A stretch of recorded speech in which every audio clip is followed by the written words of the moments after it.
우리가 계속해서 에베소서에 대한 말씀들을 나누고 있습니다. 오늘은 저희들의 에베소서의 마지막 부분에 대해서 저희들의 말씀을 나누고 한 번 더 나누면은 이제 에베소서를 저희들이 마치려고 합니다. 우리가 모든 일을 하는 데 있어서 가장 기본을 갖추는 것이 중요하다라고 하는 것을 잘 알고 있습니다. 왜냐하면 이 기본이라고 하는 것은 기초이고 그리고 중심이기 때문입니다.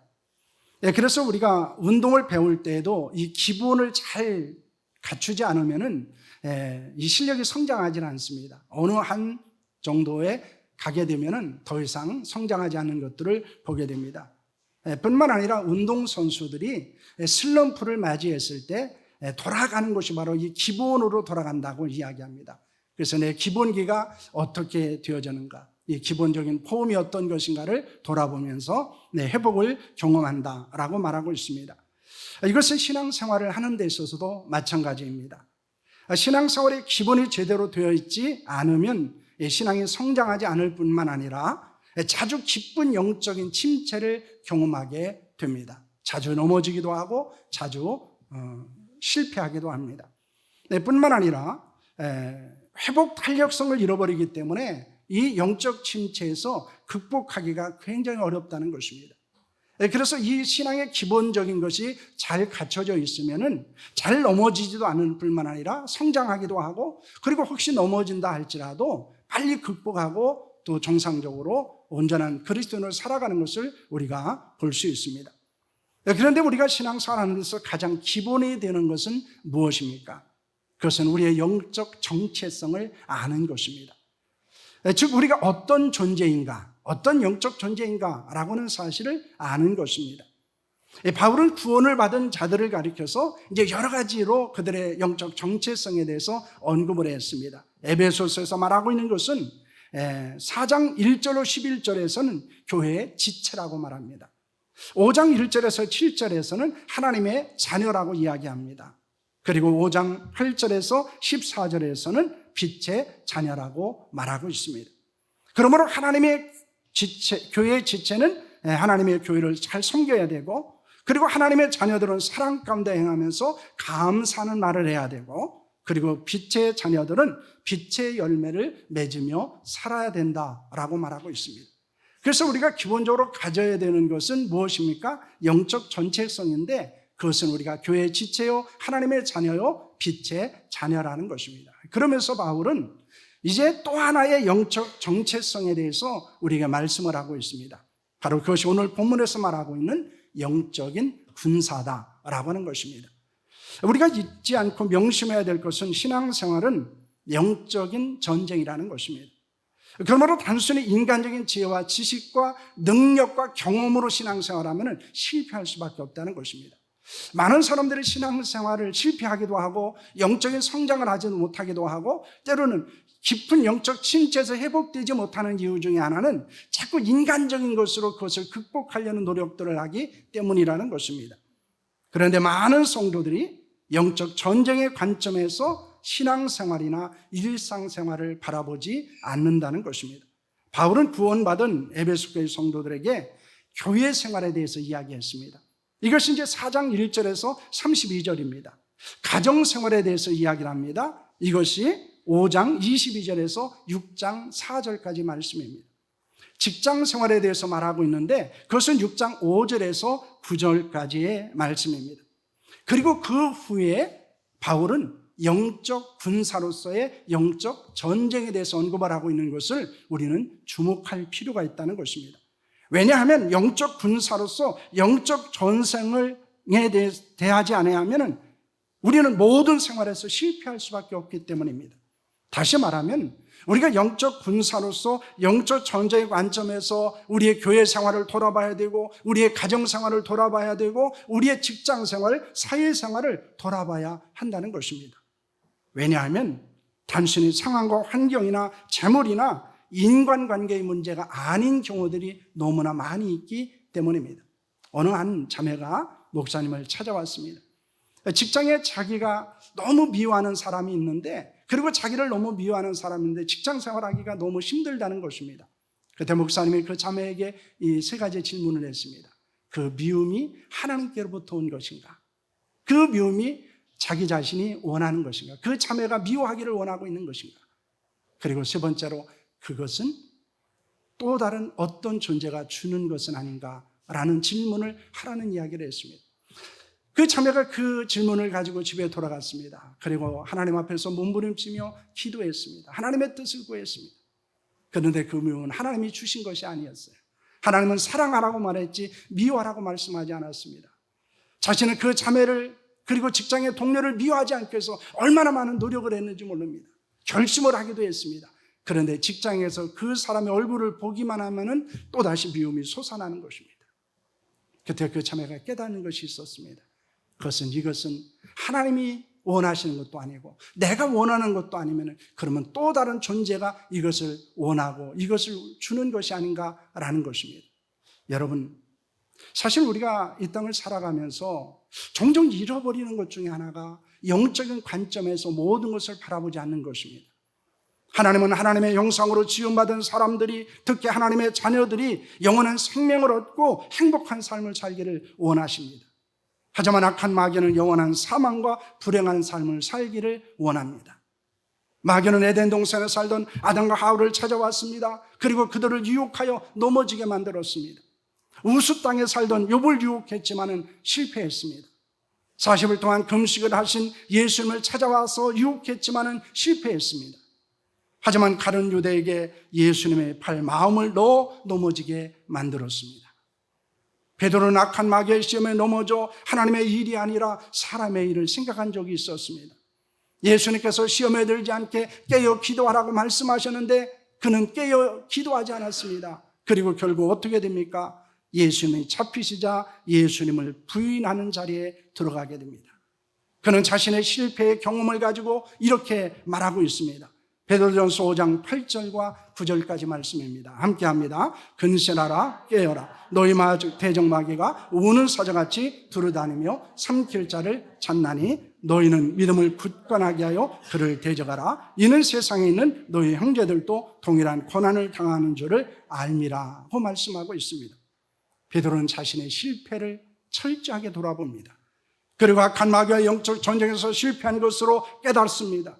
그래서 정신을 차리고 깨어 있으라고 말합니다. 왜냐하면 악한 대적 마귀는 우는 사자와 같이 삼킬 자를 찾아 두루다니기 때문입니다.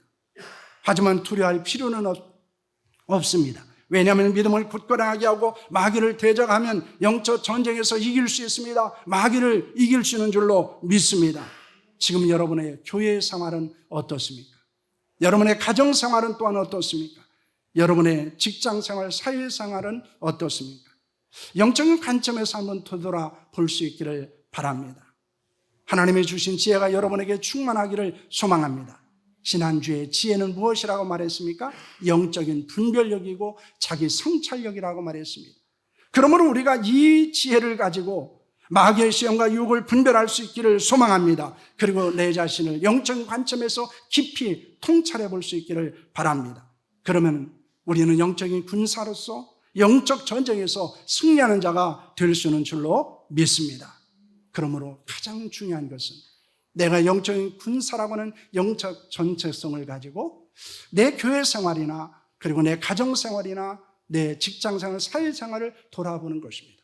거기는 분명히 하나님이 주시는 영적인 분별력이 있습니다. 그리고 내 자신을 깊이 들여다보면 거기에는 하나님께서 우리에게 그 문제를 극복할 수 있는 능력을 허락해 주시는 줄로 믿습니다. 문제는 그것을 단순히 인간적인 관점에서 바라본다는 것입니다. 그러나 영적인 관점에서 바라보면 새롭게 보이기 시작합니다. 내가 가지고 있는 문제와 내가 가지고 있는 한계와 내가 가지고 있는 연약함들을 새로운 관점에서 보게 되고 그리고 그것을 통해서 우리는 새로운 역사를 이뤄갈 수 있는 줄로 믿으시기를 바랍니다. 바울은 영적 군사인 성도들을 향해서 무엇을 권면하고 있습니까? 영적 전쟁에서 승리하기 위해서는 어떻게 해야 됩니까? 첫째는 영적으로 강건해야 합니다. 10절 말씀입니다. 끝으로 너희가 주 안에서와 그 힘의 능력으로 강건하여지고 라고는 말씀을 합니다. 영적 전쟁에서 승리하기 위해서는 힘이 있어야 합니다.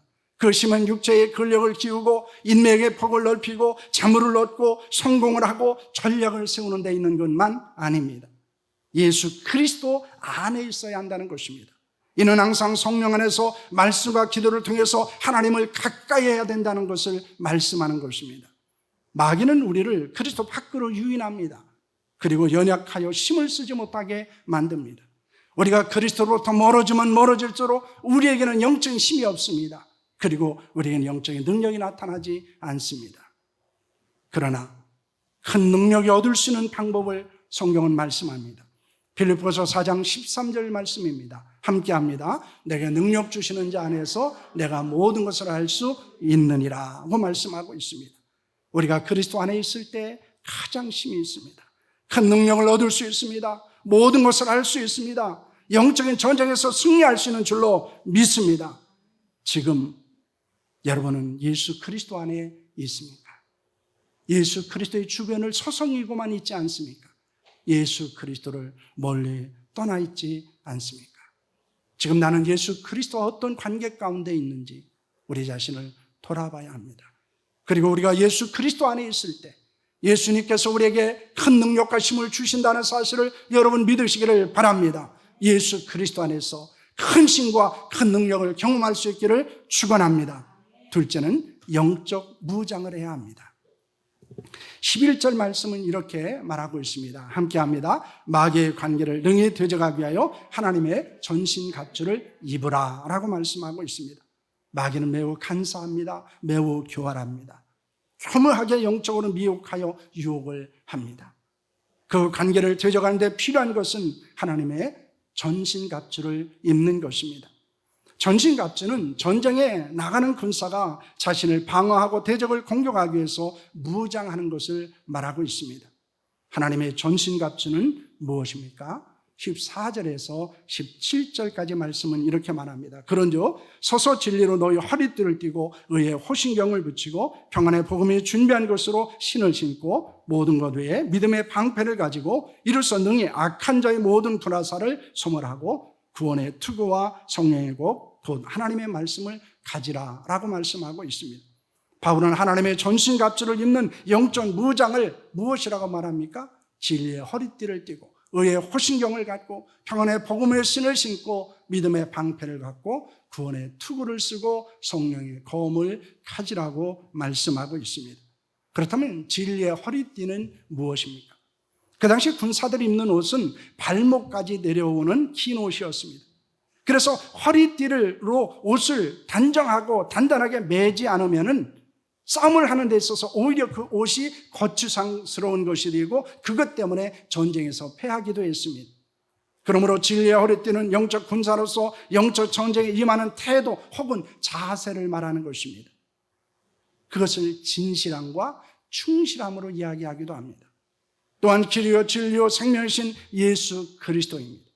그러므로 이 진리의 허리띠를 띈다고 하는 것은 무엇을 이야기합니까? 예수 그리스도를 중심으로 영적 무장을 해야 한다는 것입니다. 진실하고 충성하는 마음가짐을 가지고 영적 전쟁에 임할 것을 말씀하는 것입니다. 그래서 예수 그리스도의 이름으로 무장을 하고 그것을 중심으로 무장을 하고 우리가 충실함과 성실함을 가지고 이 영적 전쟁에 임할 것을 말씀하고 있는 것입니다. 둘째로 의의 호신경은 무엇입니까?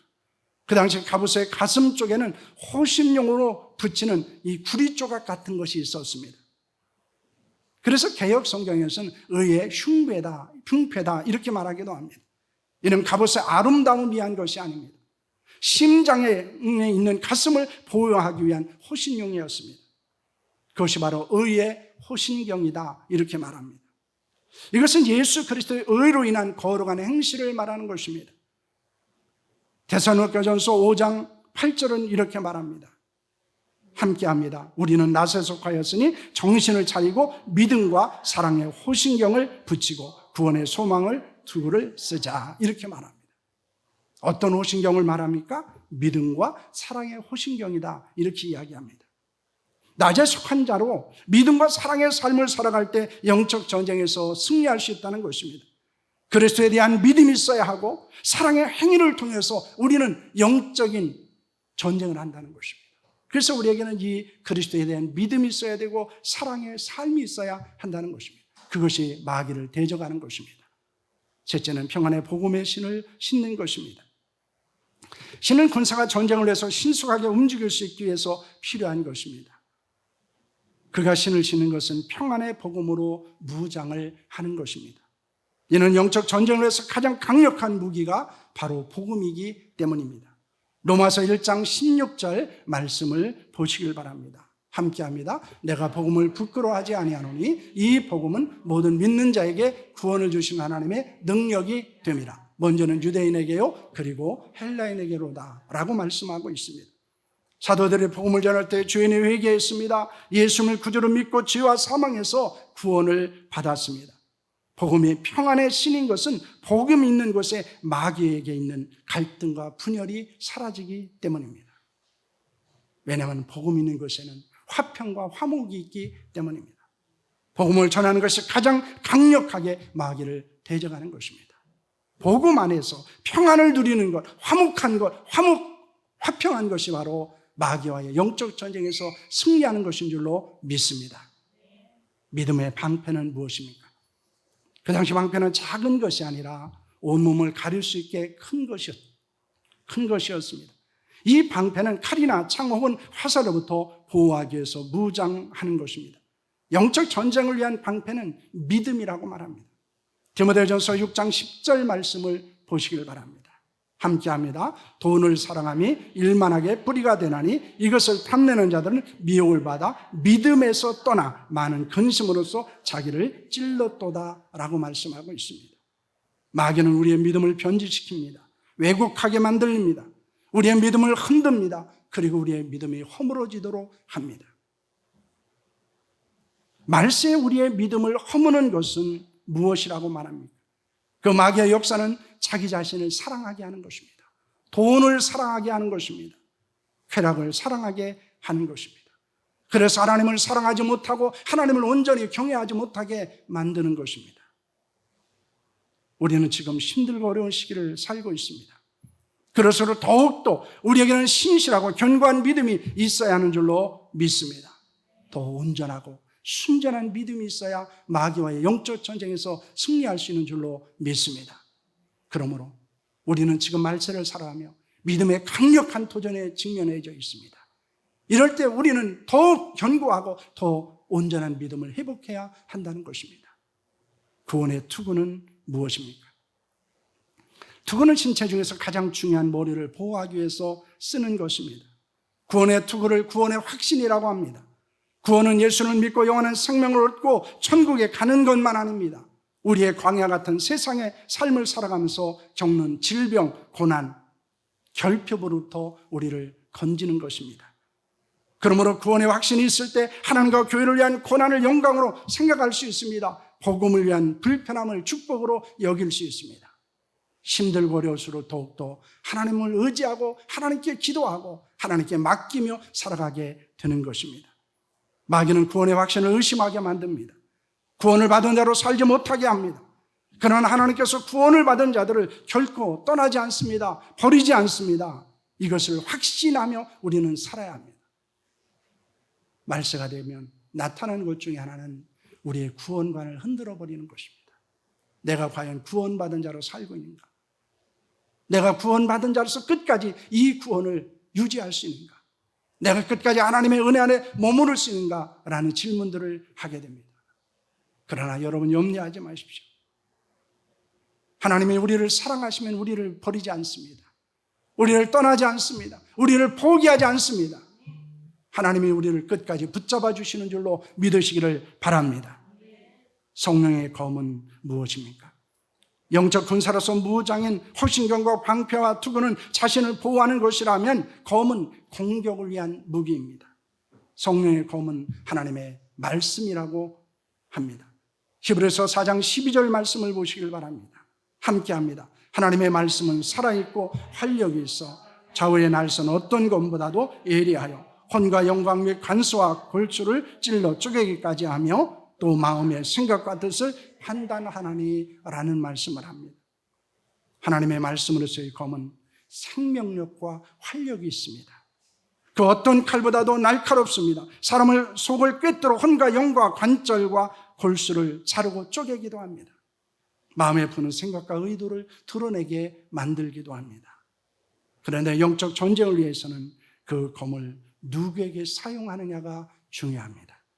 자신에게는 수술용으로 사용하셔야 됩니다. 말씀을. 마귀에게는 공격용으로 사용하셔야 합니다. 그 검을 다른 사람에게 함부로 휘두르지 않아야 합니다. 하나님의 말씀으로 다른 사람을 판단하지 않아야 합니다. 비난하지 않아야 됩니다. 정죄하지 않아야 합니다. 영적 전쟁에서 패하는 이유는 여기에 있습니다. 하나님의 말씀을 자신에게 적용하지 않는다는 거예요. 하나님의 말씀으로 다른 사람을 자꾸 비춰본다는 것입니다. 그래서 판단하기도 하고 비난하기도 하고 정죄하기도 하는 것입니다. 그러나 그것은 칼을 잘못 사용하는 것입니다. 마귀를 대적하는 데 사용하셔야 합니다. 하나님의 말씀으로 자신을 변화시키고 회복하고 마귀를 대적할 때 영적 전쟁에서 승리하는 줄로 믿으시기를 바랍니다. 지금 여러분은 영적 무장을 어떻게 하고 있습니까? 혹시 아직 영적 무장을 하지 않았기 때문에 영적 전쟁을 할 수 없는 상태에 있지는 않습니까? 막상 영적 전쟁을 하면서 계속해서 여러분 패하고 있지는 않습니까? 그렇다면 철저하게 영적인 무장을 하셔야 합니다. 하나님의 전신갑주를 입고 영적 전쟁에서 승리하는 영적 군사가 될 수 있기를 축원합니다. 셋째는 영적 전쟁의 대상을 알아야 합니다. 12절 말씀입니다. 함께합니다. 우리의 씨름은 혈과 육을 상대하는 것이 아니요 통치자들과 권세자들과 이 어둠의 세상 주관자들과 하늘에 있는 악의 영들을 상대합니다. 여러분, 이것이 굉장히 중요한 말씀입니다. 전쟁하는 데서 가장 중요한 것이 뭔가요? 아군과 적군을 분별하는 것입니다. 아무리 완벽한 무장으로 탁월한 전쟁에서 승리했지만은 아군과 한 전쟁이라면 그것은 아무런 의미가 없습니다. 그것은 불행한 것입니다. 그러므로 바울은 영적 전쟁을 혈과 육을 상대하는 것이 아니라고 합니다. 이는 혈과 육을 가진 사람이 아니라는 것입니다. 통치자들과 권세자들과 이 세상의 어둠 주관자들과 하늘에 있는 악의 영들이라고 말합니다. 이는 악한 마귀와 그를 추종하는 세력과 영들이라는 것입니다. 그런데 지금 얼마나 많은 사람들이 영적 전쟁의 대상을 잘못 선택하고 있는지 모릅니다. 그래서 싸우고 있습니다. 교회 생활하면서 목회자와 성도들과 싸우고 있어요. 평생을 싸우는 분도 있습니다. 갈등하고 미워하고 비난하고 이런 것들이 평생 갑니다. 성도들끼리 또 목회자와 성도들 이런 사이들이 얼마나 많이 있는지 몰라요. 여러분, 그것이 영적 전쟁에서 승리하는 것일까요? 여러분, 가정에서는 어떨까요? 남편이 아내를 미워하고 있고 그리고 아내가 남편을 미워하며 평생 싸우고 있습니다.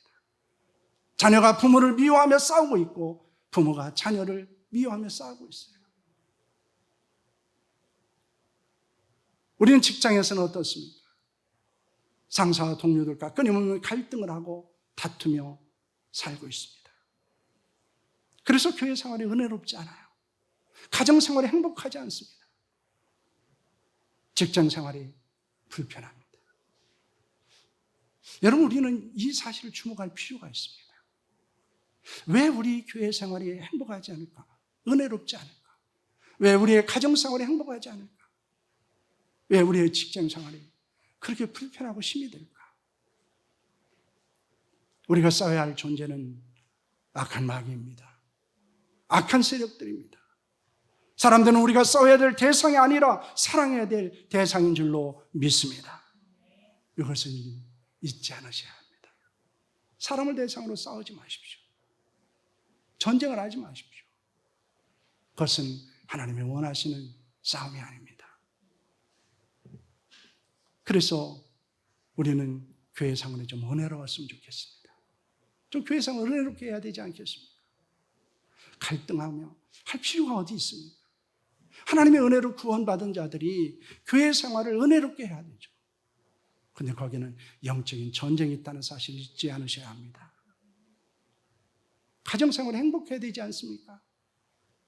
행복해지기 위해서 결혼했잖아요. 행복해지기 위해서 자녀를 낳지 않습니까? 여러분, 직장생활을 여러분 평안하기를 원하지 않아요? 그런데 이것을 우리는 단순히 나와 다른 것의 관점에서, 때로는 인간관계에서, 때로는 환경이나 상황에서 이것을 다 바라보고 있다는 거예요. 그런데 중요한 것을 잊지 않으셔야 합니다. 영적인 군사로, 영적 전쟁의 관점에서, 영적인 관점에서 보셔야 합니다. 교회 생활도 마찬가지예요. 가정 생활도 마찬가지입니다. 직장 생활, 사회 생활도 마찬가지입니다. 저는 이 말씀을 준비하며 하나님 앞에 기도했어요. 왜냐? 우리 성도들이 새로운 관점을 가졌으면 좋겠다. 예전에는 그냥 단순히 인간관계의 갈등이라든가 아니면 나와 다른 것 때문에 불편하고 힘든 것이라고 하는 그것 때문이 아니고, 때로는 상황이나 환경, 때로는 소유나 아니면 내가 가지고 있는 어떤 연약함 때문이라고 생각하는 것에서 이제는 그것을 영적인 관점에서 바라볼 수 있기를 소망합니다. 그럼 새롭게 보일 거예요. 교회 생활도 새롭게 보일 겁니다. 여러분 목회자도 새롭게 보일 거예요. 성도들도 새롭게 보입니다. 아내도 남편도 새롭게 보입니다. 자녀도 부모도 새롭게 보입니다. 직장에서의 동료들도 상사들도 아니면은 다른 사람들도 전혀 새롭게 보일 것입니다. 하나님은 우리에게 요구하시는 것이 있습니다. 그것은 우리가 단순히 인간적인 관점에서만 모든 것을 보지 말라는 거예요. 우리는 영적인 군사요, 영적인 전쟁을 하고 있는 자라는 사실을 잊지 말라고 말씀하는 것입니다. 바울은 하나님의 전신갑주를 입고 영적 전쟁을 하는 목적을 무엇이라고 말합니까? 13절 말씀을 보시길 바랍니다. 함께합니다. 그러므로 하나님의 전신갑주를 취하라. 이는 악한 날에 너희가 능히 대적하고 모든 일을 행한 후에 서기 위함이라. 하나님의 전신갑주가 필요한 이유는 악한 날에 쓰려지지 않고 싸움이 끝난 후에 굳건히 서기 위함입니다. 이는 악한 마귀의 간계를 이기고 멸하기 위한 것입니다. 나아가 하나님 앞에 온전한 자로 서기 위함입니다. 죄는 멀리해야 됩니다. 마귀는 대적해야 합니다. 말세에 더 지배하고 강력한 마귀의 시험과 유혹과 그리고 도전은 있을 것입니다. 그때 마지막 날에 하나님 앞에 온전히 서는 성도들이 될 수 있기를 바랍니다. 그러기 위해서는 내가 영적 군사라는 사실을 잊지 않으셔야 합니다. 그리고 내가 영적 전쟁을 지금도 하고 있고 앞으로도 계속해서 해야 된다는 사실을 기억하는 것입니다. 영적 전쟁에서의 승리가 교회 생활의 승리로 나타납니다. 은혜로운 교회 생활로 나타납니다. 그리고 가정 생활에서도 나타납니다. 행복한 가정 생활로 나타납니다. 직장 생활에서도 나타납니다. 평안한 직장 생활이 되는 줄로 믿으시기를 바랍니다. 그러므로 영적 군사로서 하나님의 전신갑주를 입고 영적 전쟁에서 승리하는 우리 모두가 될 수 있기를 축원합니다. 기도하겠습니다.